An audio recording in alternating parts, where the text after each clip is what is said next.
Избори во кои ќе има најразлични обвинувања. Ова е очекувањето на Никола Мицевски во пресрет на изборите.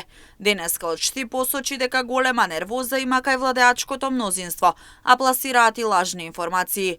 Според него на самиот почеток на кампањата, политичките противници не биле организирани. Големата нервоза во владеачкото мнозинство и лажните информации кои што ги пласираат, но и неорганизираноста на самите, да речам, штабови на овие владеачки партии.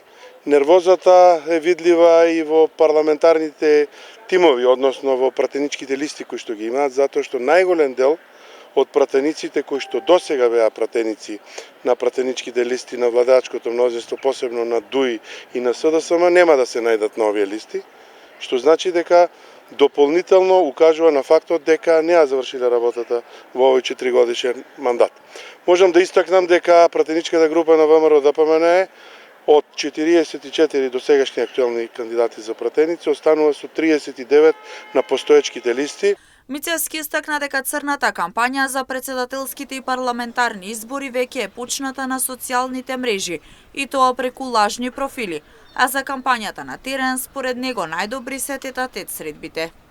Од она што веќе го гледам дека од разни лажни профили на социјалните мрежи, спонзорирани на чудни начини, веќе имаме црна кампања, така да не очекувам некој кој што не испорачал реални резултати да се занимава со реална кампања.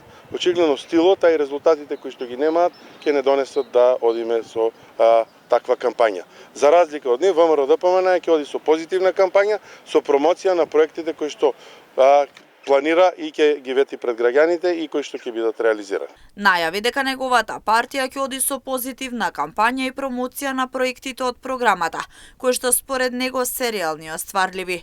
Дециден е дека ќе се реализираат и митинзи како и претходно, а додава дека нема да изостанат и тет-а-тет средбите со граѓаните.